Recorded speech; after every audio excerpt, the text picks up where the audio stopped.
नमस्कार। इस इंडिपेंडेंस हम बात करते हैं भारत के पहले विद्रोह के बारे में। First war of independence 1857। कुछ लोग इसे सैनिकों का विद्रोह बताते हैं, पर यह सैनिकों का विद्रोह नहीं बल्कि फर्स्ट वॉर ऑफ इंडिपेंडेंस था। बस हमारी एक गलती की वजह से, एक गलत चीज की वजह से हम वो वॉर जीत नहीं सके, हम वो लड़ाई जीत नहीं सके। नहीं तो हम 1947 में नहीं बल्कि 1857 में ही आजाद हो चुके होते। आज हम इसी के बारे में बात करेंगे कि ऐसे कौन से फैक्टर थे जिनकी वजह से फर्स्ट वॉर ऑफ इंडिपेंडेंस हुई और ऐसे कौन से फैक्टर्स थे जिनकी वजह से वॉर ये खत्म हो गई, इस विद्रोह को दबा दिया गया। विद्रोह की तारीख को तय किया गया था 31 मई, लेकिन कुछ फैक्टर्स की वजह से ये विद्रोह थोड़ा पहले हो गया, जिसकी वजह से अंग्रेजों को पता चल गया कि वॉर छिड़ चुकी है, हमारे खिलाफ विद्रोह हो चुका है और उन्होंने इजिली इस विद्रोह को दबा दिया। इस विद्रोह के होने के पीछे सिर्फ कोई एक रीजन नहीं है बल्कि मल्टीपल रीजंस हैं। मल्टीपल जगहों से मल्टीपल लोग मल्टीपल फैक्टर्स की वजह से इस वॉर में पार्टिसिपेट कर रहे थे, इस वॉर को लड़ रहे थे। देशभक्ति के नाम से कोई नहीं लड़ रहा था। जैसे मेरठ से विद्रोह किया था कदम सिंह ने, दिल्ली से आखिरी मुगल शासक बहादुर शाह जफर ने, हरियाणा के अंबाला से राव तुला जी के द्वारा, झांसी से रानी लक्ष्मीबाई के द्वारा, कानपुर से नाना साहब और तात्या तोपे, लखनऊ से विद्रोह किया बेगम हजरत महल ने। ऐसे मल्टीपल लोगों ने मल्टीपल जगहों से विद्रोह किया। 1800 के आसपास जो मुगल शासक थे, मुगल शासक जिन पर रूल करते थे, उन्हीं के जो करीबी लोग थे वो विद्रोह कर देते हैं और जहां जहां पर वो लोग अपॉइंट थे उस स्टेट को इंडिपेंडेंस बना देते हैं, आजाद करवा देते हैं मुगल के चंगुल से। पहला स्टेट जो आजाद हुआ था वो था हैदराबाद। ऐसे ही एक एक करके मुगल के चंगुल से सारे के सारे स्टेट्स लगभग निकल जाते हैं, निकलने लगते हैं। और जब इधर स्टेट निकलते हैं तो अंग्रेज उन स्टेट के प्रिंस से, उस स्टेट के राजाओं से आकर ये संधि करते हैं कि बदले में आपको हमें कुछ देना होगा, और जिसके बदले वो काफी ज्यादा पैसे लिया करते थे, काफी ज्यादा चार्ज करते थे अपने मिलिट्री सपोर्ट के लिए। फिर कुछ स्टेट्स थे जो मुगलों से छूट गए थे और अंग्रेजों ने ये प्रॉमिस किया था कि हम आपको मिलिट्री सपोर्ट देंगे, पर सम XYZ रीजन की वजह से अंग्रेजों ने ही उनके स्टेट्स को हथियाना स्टार्ट कर दिया, कैप्चर करना स्टार्ट कर दिया, जिसको देखकर अगले जो स्टेट थे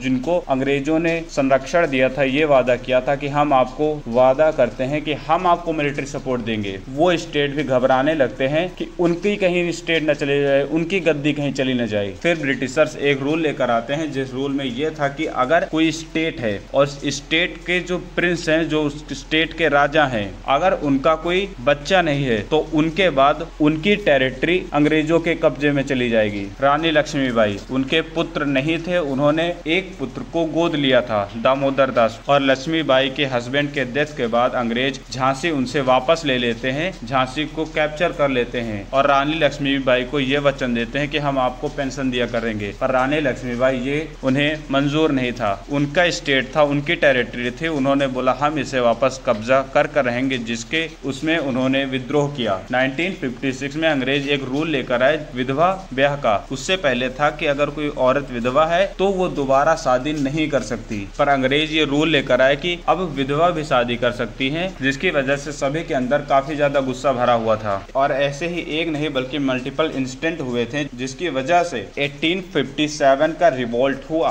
और इसको इंस्टेंट चिंगारी दी थी एक इंसिडेंट ने। पहले जो अंग्रेज राइफल चलाते थे, बंदूक चलाते थे, अब उसको अंग्रेजों ने चेंज कर दिया था, उसकी जगह पर दूसरी राइफल लेकर आए, दूसरी बंदूक लेकर आए, लेकिन जो उसमें बुलेट्स थी उन बुलेट को रखने के लिए कारतूस बनाया जाता था और उस कारतूस को बनाया जाता था गाय और सुअर की चर्बी से। गाय जो कि हिंदुओं में काफी पवित्र है, सुअर इस्लाम में अच्छा नहीं माना जाता या अच्छा माना जाता है। आई डोंट नो, अगर आप में से किसी को पता हो तो प्लीज करेक्ट कर दीजिएगा। और उस कारतूस की एक खास बात थी कि उसे मुंह से खोला जाता था। तो होता क्या है, एक भारतीय सैनिक एक दिन इसकी फैक्ट्री में चला जाता है और वहां जाने के बाद वो जो देखता है, वो देखता है कि काफी ज्यादा गाय मरी पड़ी हुई है, सुअर मरे पड़े हुए हैं। वो सोचने लगा कि ऐसा क्यों हुआ, मतलब इतनी गाय को क्यों मारा गया, इतने सुअर को क्यों मारा गया। जब उसने थोड़ा वहां देखा तो उसको ये पता चला कि वो जो कारतूस है जो उसके पास है, वो कारतूस गाय और सुअर की चर्बी से बनाई गई हुई है। और बाहर निकलने के बाद इस चीज को लेकर वो काफी हल्ला कर देता है, जिसको लेकर हिंदू और मुस्लिम दोनों काफी फ्रस्ट्रेशन में आ जाते हैं, काफी गुस्से में आ जाते हैं। वे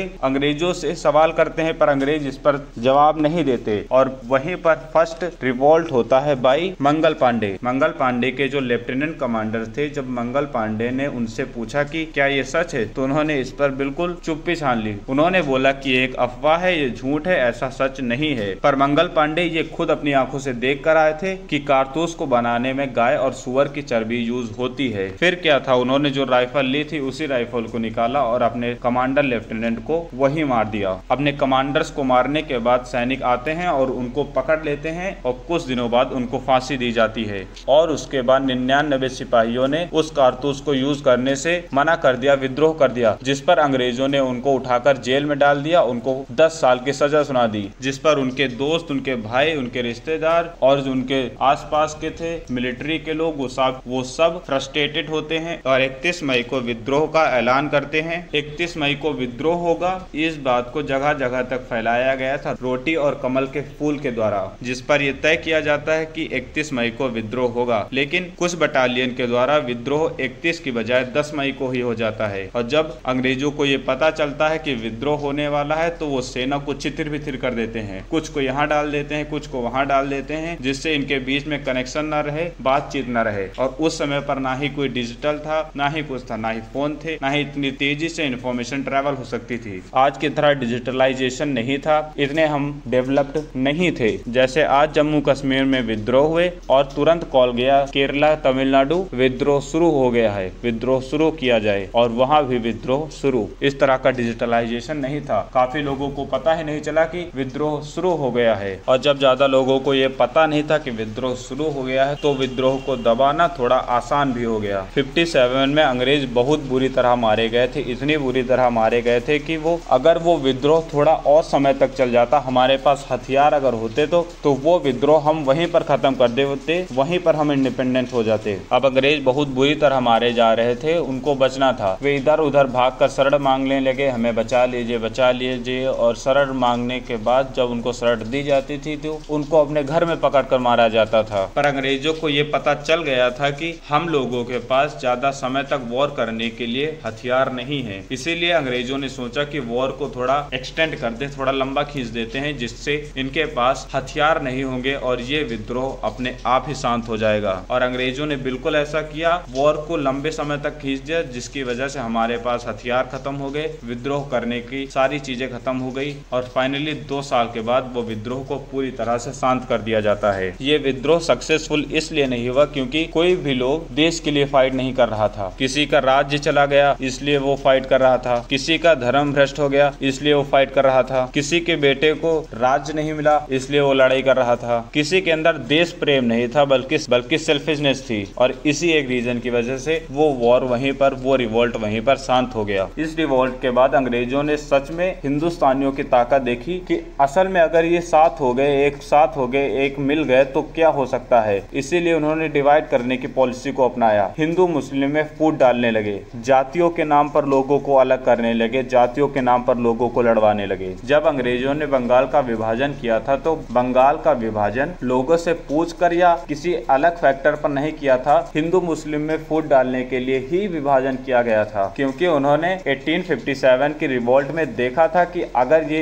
एक हो गए, अगर ये मिल गए तो एक कुछ भी कर सकते हैं, हमको उखाड़ कर यहाँ से फेंक सकते हैं। इसीलिए उन्होंने डिवाइड करने की पॉलिसी को ज्यादा अपनाया। दूसरा फैक्टर, इस रिवोल्ट में जितने भी एजुकेटेड फैमिलीज थी, एजुकेटेड पर्सन थे, उन लोगों ने पार्टिसिपेट बिल्कुल नहीं किया था। वो इस रिवोल्ट में न्यूट्रल थे, वो ना ही अंग्रेजों के साथ थे और ना ही भारतीयों के साथ थे। उनका ऐसा था कि हमें कोई फर्क नहीं पड़ता, आप रिवोल्ट करो, आपकी मर्जी। और काफी चमचे भी थे जो अंग्रेजों का साथ दे रहे थे, अंग्रेजों को हथियार प्रोवाइड कर रहे थे, देशद्रोह कर रहे थे। और तीसरा फैक्टर जिसकी वजह से ये रिवोल्ट सक्सेसफुल नहीं हो सका, गाइडेंस। 10 मई को रिवोल्ट हुआ और 11 मई को बहादुर शाह जफर को इस रिवोल्ट का हेड बना दिया गया, सुप्रीम बना दिया गया। और कुछ समय बाद बहादुर शाह जफर को उठाकर जेल में डाल दिया गया। हमारे पास नेतृत्व अच्छा नहीं था, इस एक फैक्टर की वजह से भी हम रिवोल्ट वो हार गए, उस रिवोल्ट को दबा दिया गया। इस रिवोल्ट पर काफी ज्यादा बुकें लिखी गई हैं, काफी लोगों ने अपने अपने ओपिनियन बताए हैं, पर फिर भी ये रिवोल्ट नहीं बल्कि फर्स्ट वॉर ऑफ इंडिपेंडेंस था,